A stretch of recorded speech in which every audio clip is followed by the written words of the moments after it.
I never thought I'd be hiding in my own bedroom closet at 56 years old, listening to the sounds of crystal glasses clinking and fake laughter floating up from my living room. But here I was, pressed between winter coats, trying not to breathe too loudly while my daughter hosted her networking soiree downstairs. My name is Sadie, and 2 years ago I made what I thought was a temporary arrangement to help my only child. "Just 6 months, Mom," Erin had said, her eyes wide and pleading.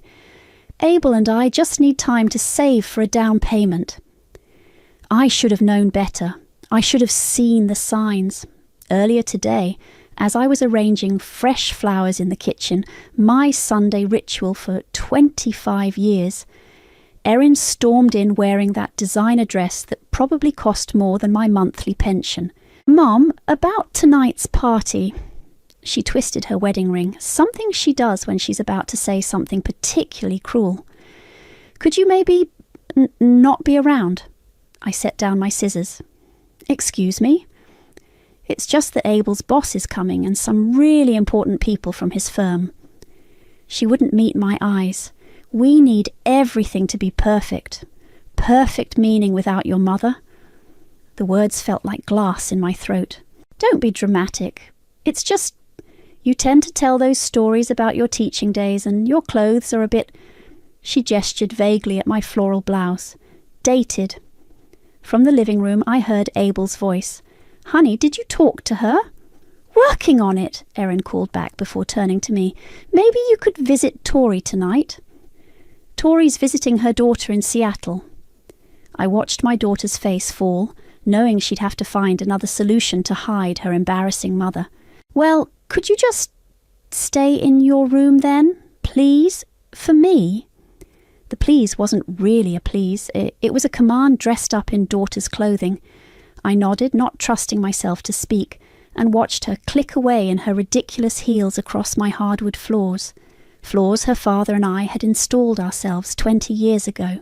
That's how I ended up in this closet, because even my bedroom wasn't far enough away.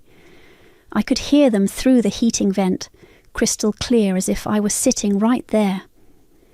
"Such a lovely home," a woman's voice drifted up. "Have you and Abel lived here long?" "Oh, we've made it our own," Erin replied smoothly. "The previous owner's taste was a bit quaint, but we've been modernising." Previous owner.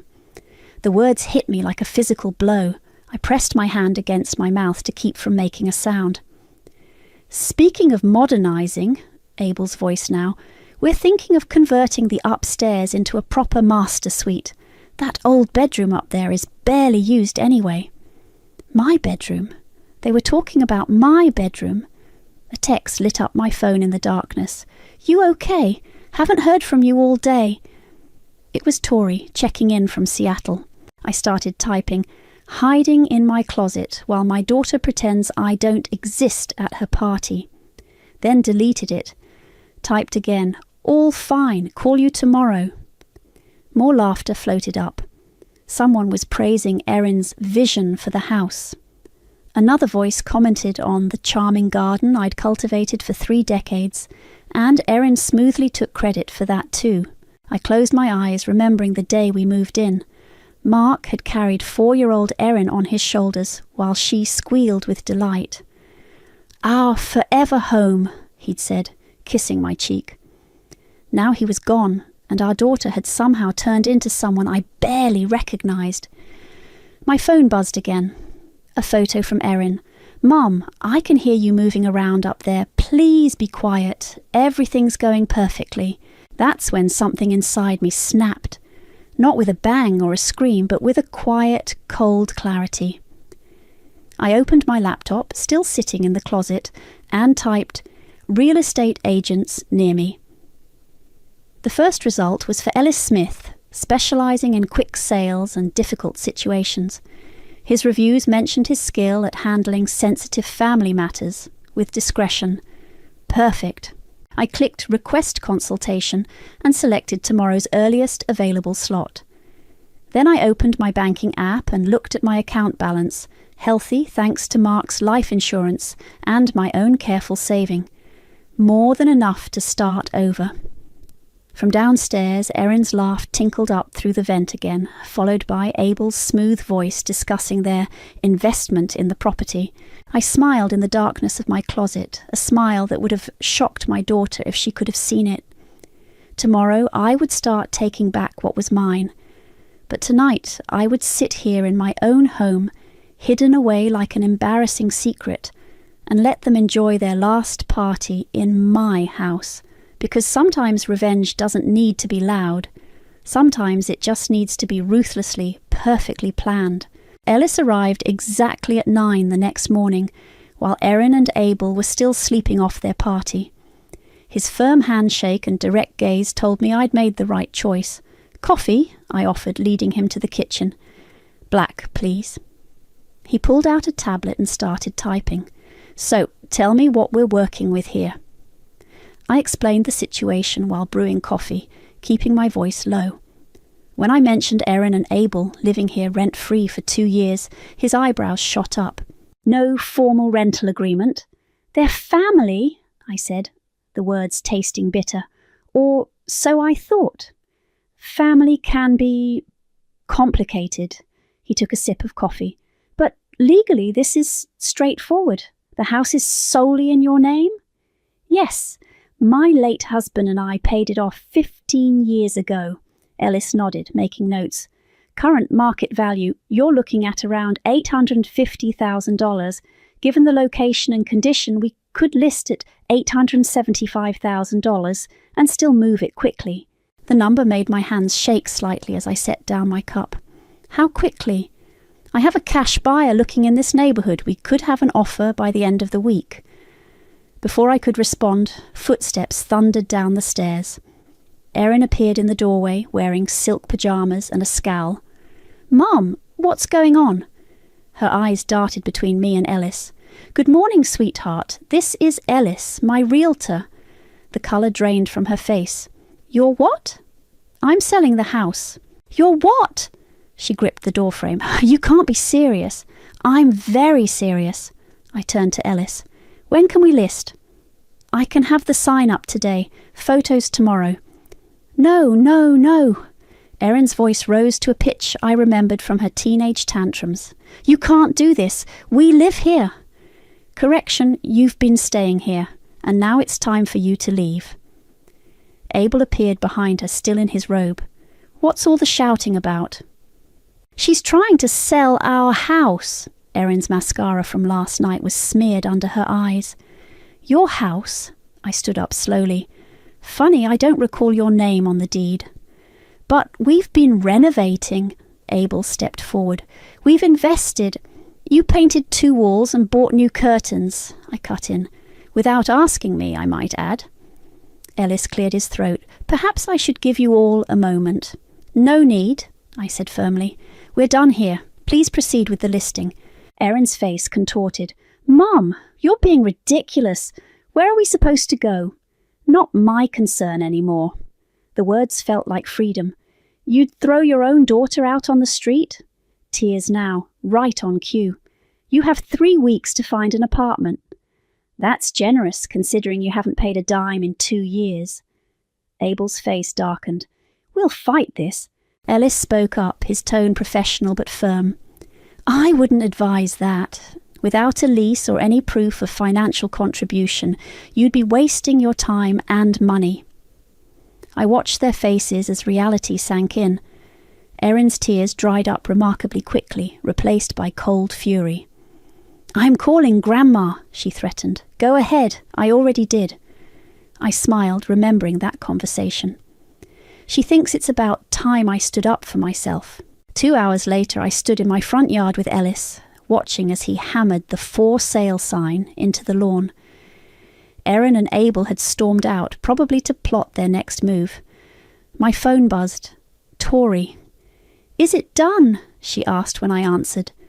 "The sign just went up. You should see it. It's beautiful." "How'd the princess take it?" "About as well as you'd expect. There were tears, threats, the works." "Good." Tori's satisfaction was clear. "It's about damn time, Sadie. I'm proud of you." Ellis walked back over, brushing dirt from his hands. I just got a text from that cash buyer I mentioned. They want to see the property tomorrow. Tomorrow? My heart jumped. They're motivated, and they're not looking to negotiate much if they like what they see.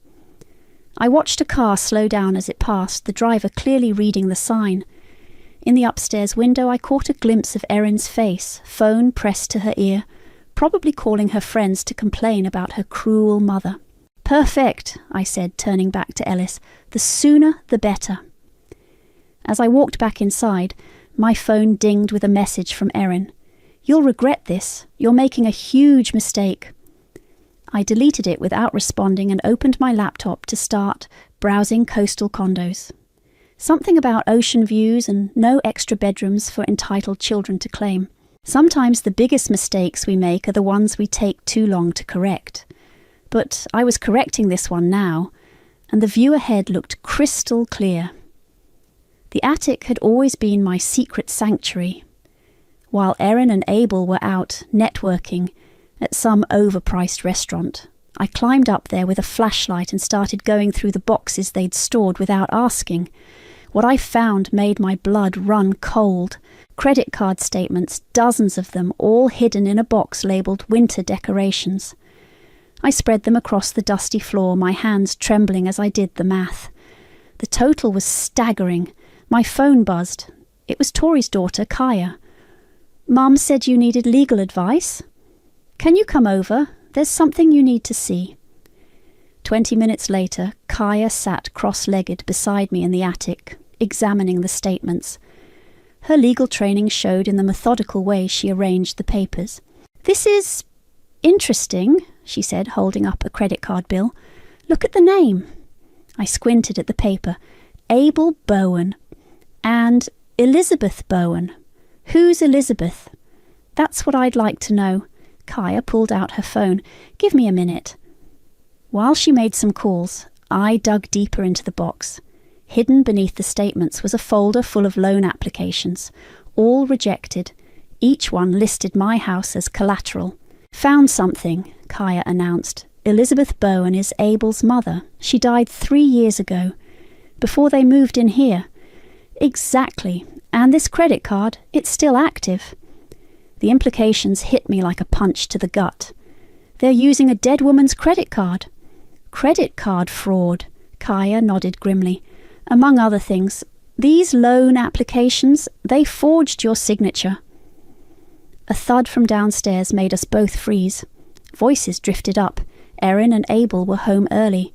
"Quick," I whispered, gathering the evidence. "Help me get these to my room." We crept down the attic stairs with our arms full of papers. Just as we reached my bedroom door, Erin's voice rang out. "Mum, why is there a car in the driveway?" "Just a friend visiting," I called back, ushering Kaya inside. At this hour, footsteps on the stairs. I closed my bedroom door just as Erin reached the landing. "Mum," she knocked sharply. "What are you doing?" "Getting ready for bed," I lied, while Kaya silently photographed every document with her phone. "With someone else in there. I heard voices." "Just on the phone, honey." Kaya finished documenting everything and slipped the papers into her briefcase. We waited in tense silence until Erin's footsteps retreated. "I'll need to show these to some colleagues," Kaya whispered. "But Sadie, this is serious. They could face criminal charges." I sank onto my bed. "I just wanted to sell the house. I didn't expect—" "To uncover fraud? Yeah, they probably didn't expect you to find it either." She squeezed my shoulder. "Want me to call my contact at the fraud department?" Before I could answer, my phone lit up with a text from Hugo, Abel's co-worker. "Need to talk. It's about Abel. Lunch tomorrow." I showed Kaya the message. "Go," she said, "but record everything. I have a feeling there's more we don't know." The next day, I met Hugo at a quiet cafe 2 towns over. He looked nervous, constantly checking over his shoulder. "Abel's been bragging about some big business deal," he said, stirring his coffee endlessly. "Says he's using family property as leverage." "My house. Thing is, he's been telling everyone at work it's his house, that you signed it over to them months ago." My hands clenched around my cup. He what? There's more. Hugo leaned forward. He's been moving company money around, small amounts, but it adds up. I think he's been embezzling. Why are you telling me this? Because the audit team is coming next month, and when they do, he shrugged, Abel's going down. I just thought you should know since you're family. I almost laughed at that last word. Instead, I thanked him and called Kaya as soon as he left. It's worse than we thought, I told her. Much worse. Good, she replied. The more evidence we have, the stronger our position. By the way, those cash buyers, they're coming tomorrow. I drove home slowly, thinking about the daughter I'd raised and the woman she'd become. The house was dark when I arrived, but I could hear Erin and Abel arguing upstairs. We need more time, Erin's voice shrill with panic. It'll work out, Abel assured her.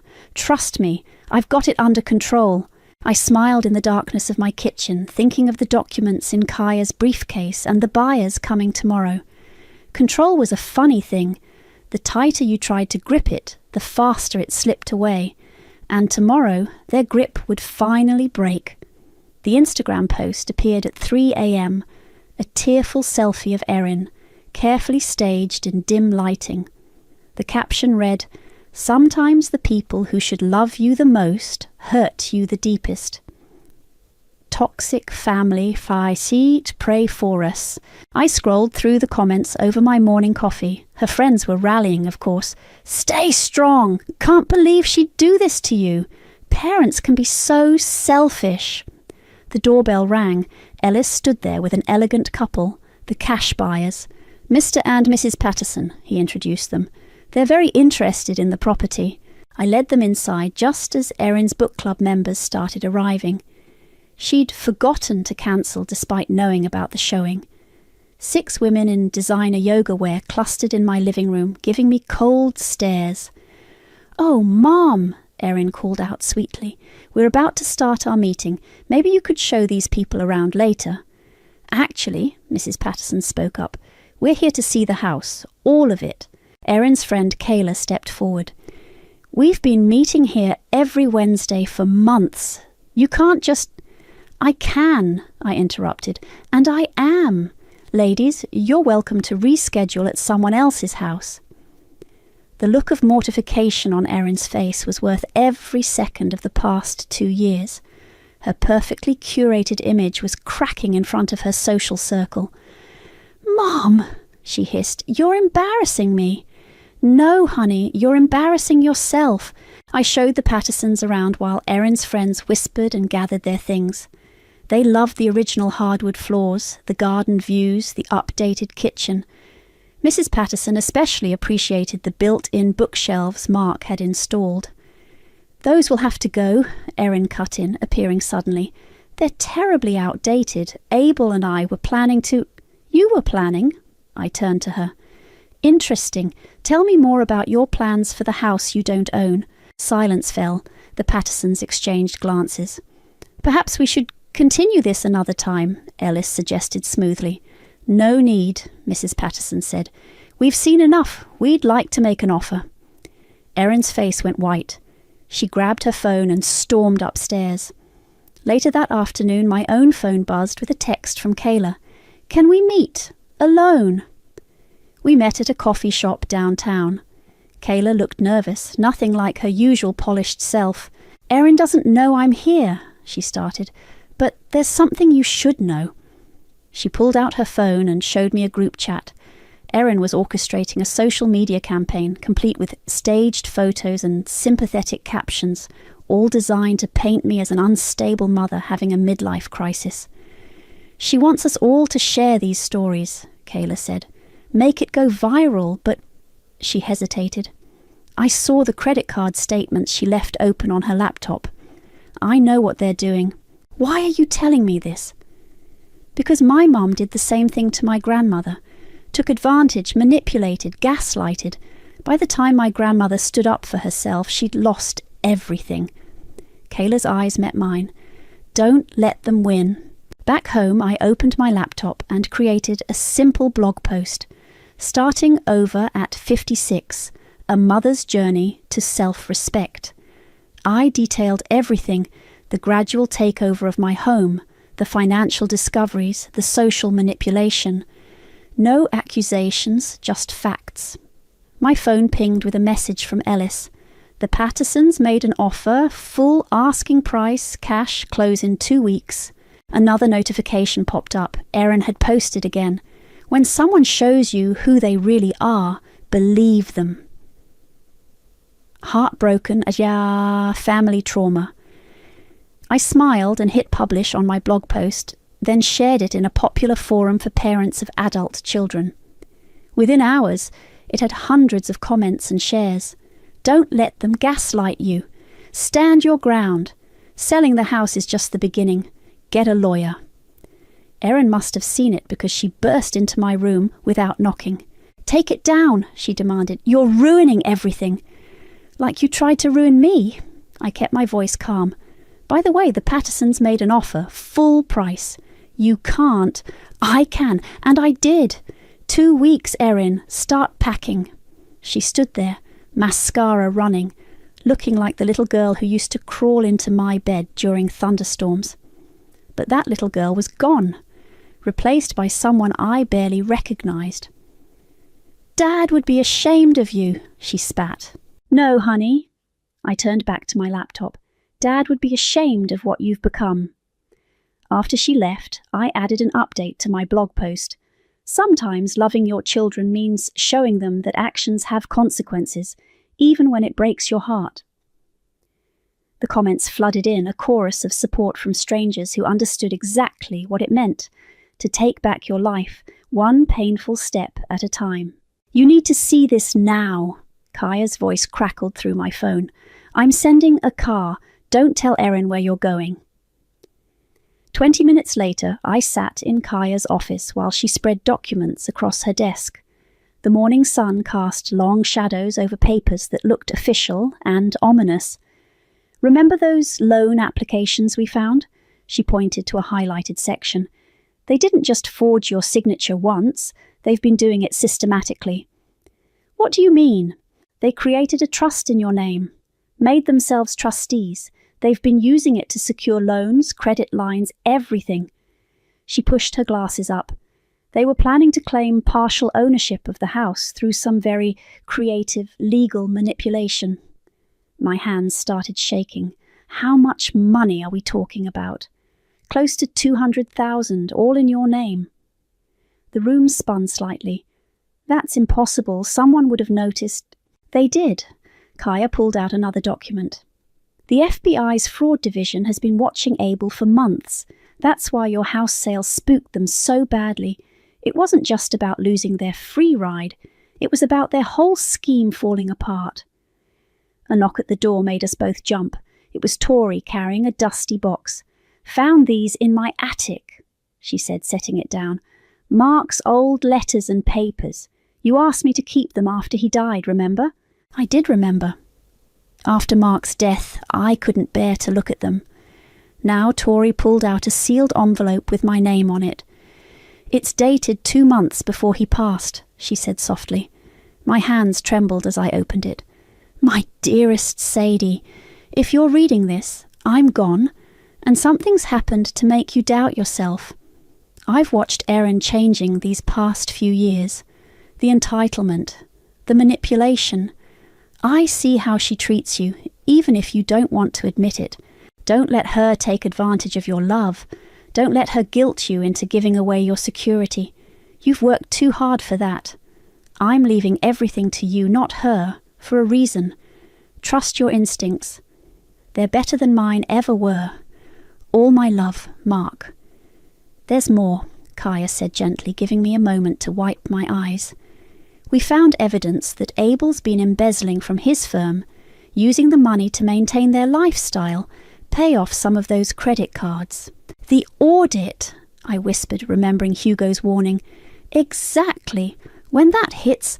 Kaya's phone buzzed. She read the message and sat up straighter. That was my contact at the FBI. They're moving up their timeline. They want to talk to you tomorrow. About what? They need your statement about the forged documents and... She hesitated. They want to know if you'll testify if this goes to court. Against my own daughter. Against 2 people who committed fraud, Tori cut in, who happened to be related to you. I stared at Mark's letter, his familiar handwriting blurring through my tears. What happens to them if I cooperate? Best case, heavy fines, probation. Worst case, jail time. Kaya's voice was gentle but firm. But Sadie, if you don't cooperate, you could be implicated. Those loans are in your name.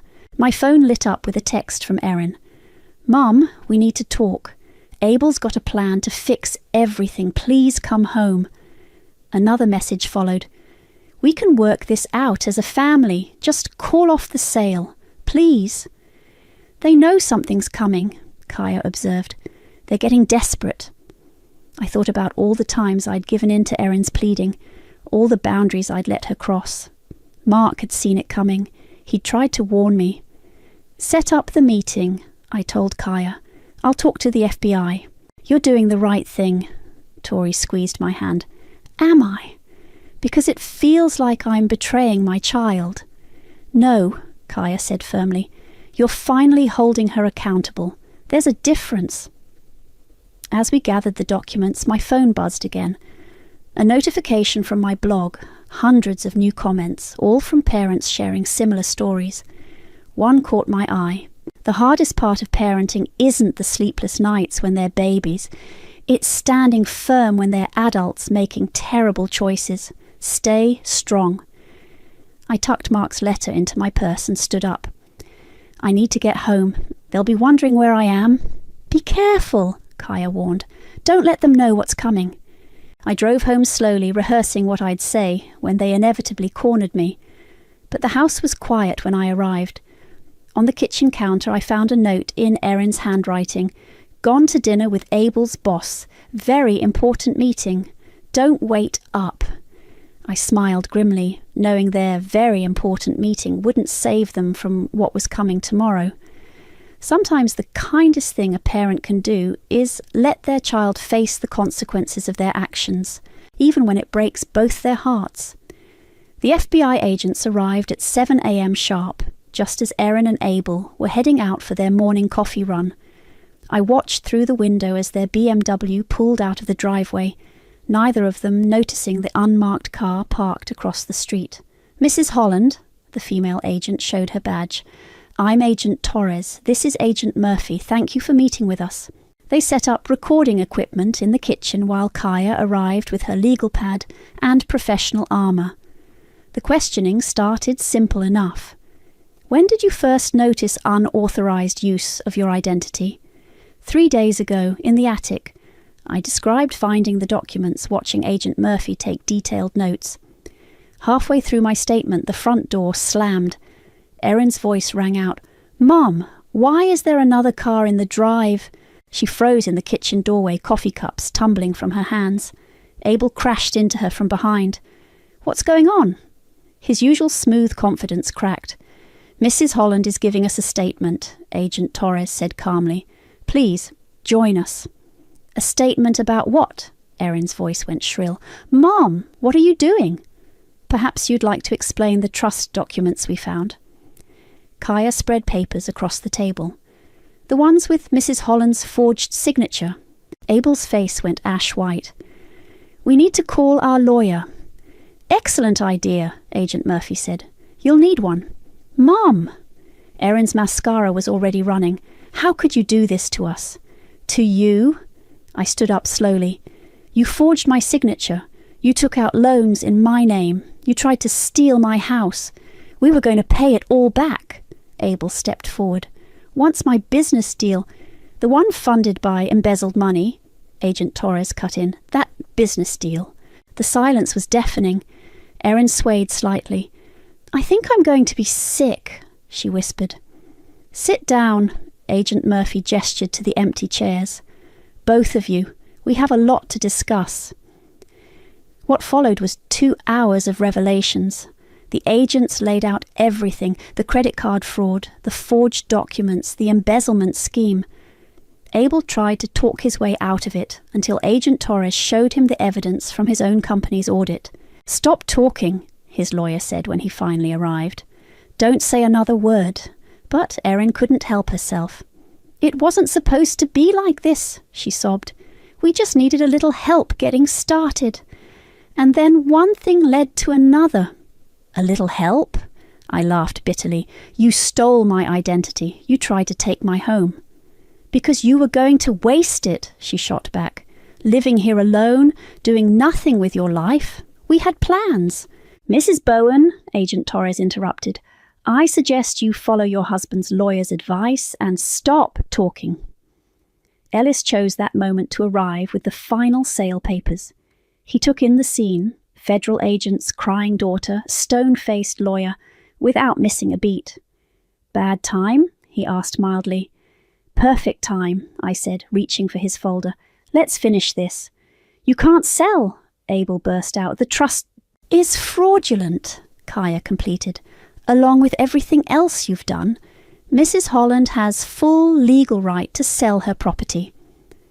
I signed the papers with a steady hand while Erin watched, mascara streaking down her face. "Where are we supposed to go?" she whispered. Agent Torres stood up. "Actually, we need you both to come with us. There are more questions we need to ask. At the station." "Are we under arrest?" Abel's voice cracked. "Let's call it a formal interview for now," Agent Murphy said. "Though I suggest you both pack a bag. This may take a while." I watched as they led my daughter and son-in-law out to their car. Neighbours peeked through windows, phones undoubtedly recording everything.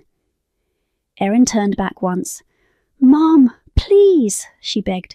"Don't let them do this." I thought of Mark's letter, of all the times I'd enabled her, excused her, protected her from consequences. "I'm not letting them do anything," I said quietly. "You did this to yourself." After they left, Ellis handed me the final copy of the sale agreement. "Congratulations," he said. "The house is officially sold. Keys transfer next week." I sank into a kitchen chair, suddenly exhausted. Kaya squeezed my shoulder. "You did the right thing," she said. "Then why does it feel so awful?" "Because you're a good mother, even when your daughter isn't a good daughter." My phone buzzed. Another comment on my blog. "Holding them accountable is the hardest form of love." I looked around my kitchen, where moments ago my daughter's world had fallen apart.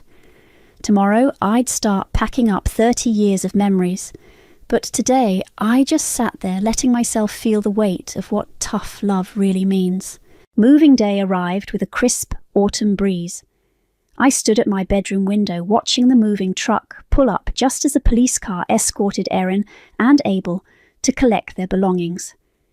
They'd been released on bail, pending trial. 2 hours, the officer announced. That's all you get to pack your personal items.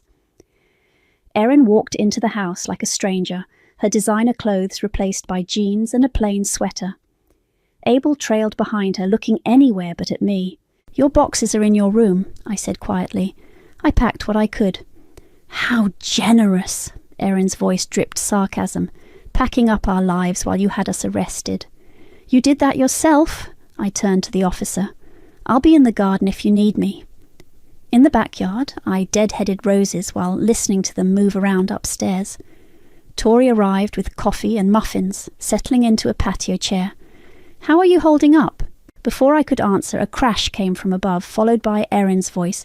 "This is worth more than that. You can't just throw it in a box." "Your 2 hours started 20 minutes ago," the officer reminded her. I sipped my coffee, hands steady.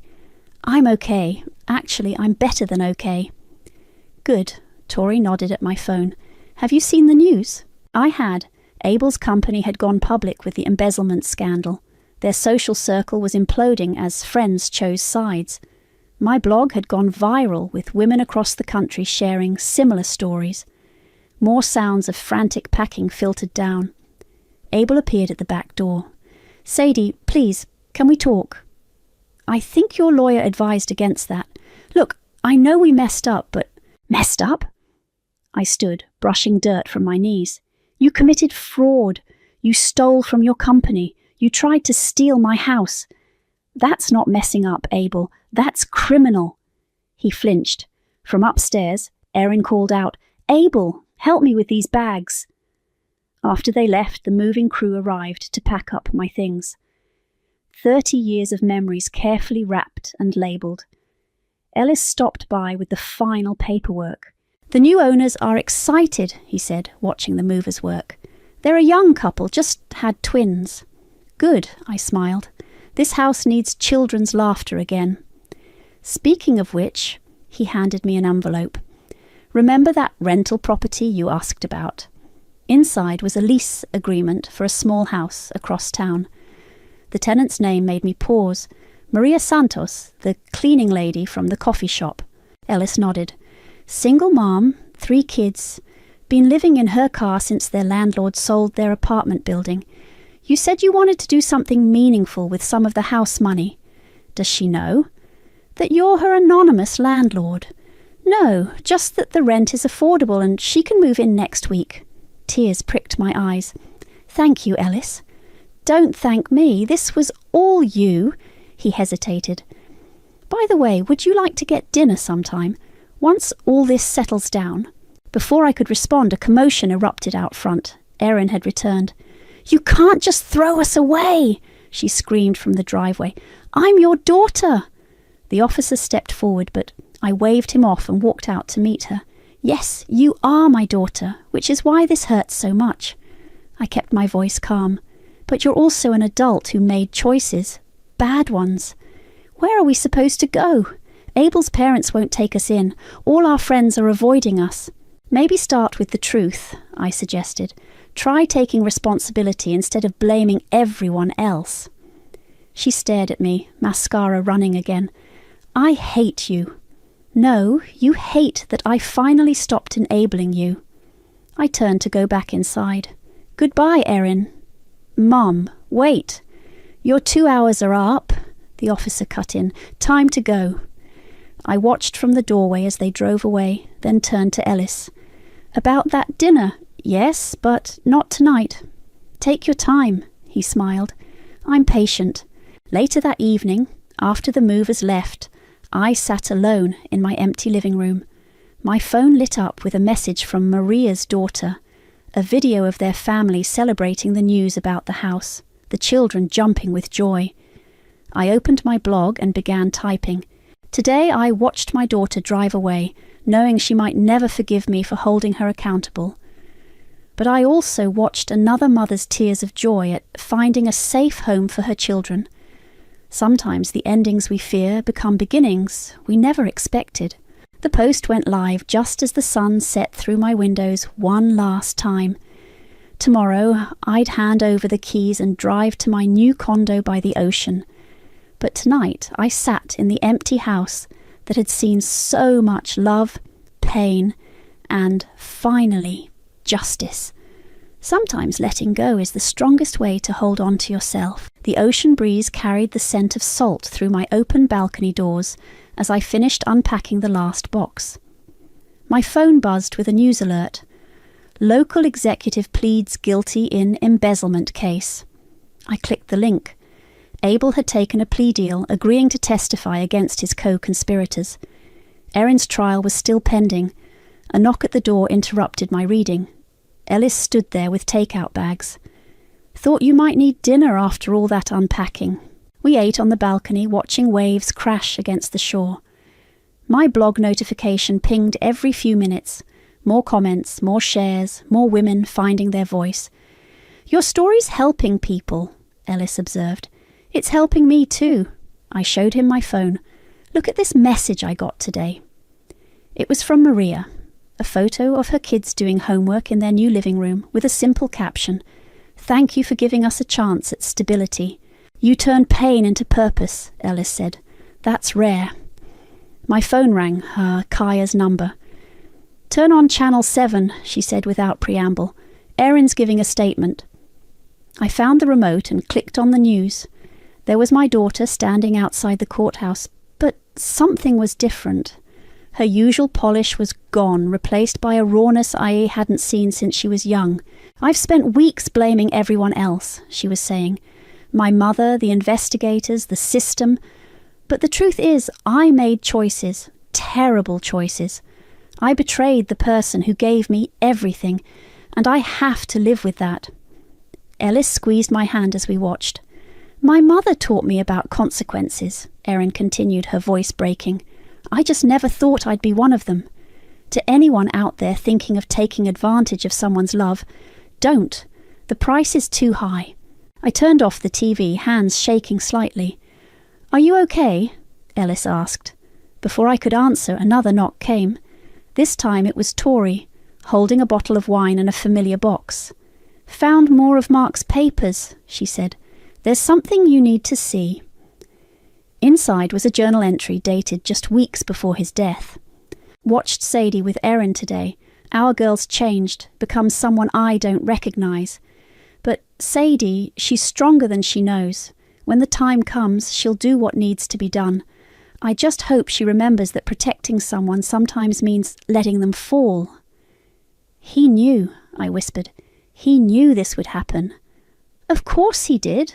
Tori poured the wine. He also knew you'd find your way through it. My phone buzzed again, a text from Kayla. Erin asked me to tell you she's starting therapy. Real therapy, not just for show. She said you'd want to know. It's a start, Ellis said, reading over my shoulder. Maybe. I walked back to the balcony. But I'm not waiting for her to change anymore. I've got my own life to live. Speaking of which, Tori grinned, tell me more about these dinner dates with Ellis. We laughed, and for the first time in years, it felt completely genuine. The sound carried across the water as the sun set, painting the sky in colours I'd forgotten existed. Another message popped up on my phone from an unknown number, Erin's new contact. I understand if you never forgive me, but I want you to know I finally understand what you did and why you did it. I'm sorry, Mom, for everything. I didn't respond. Not yet. Instead, I opened my laptop and began typing. Someone asked me today if I regret selling my house, if I regret pressing charges, if I regret choosing justice over comfort. The truth is, I only regret not doing it sooner, because sometimes the hardest choices lead us exactly where we need to be. Ellis refilled my wine glass. What happens next?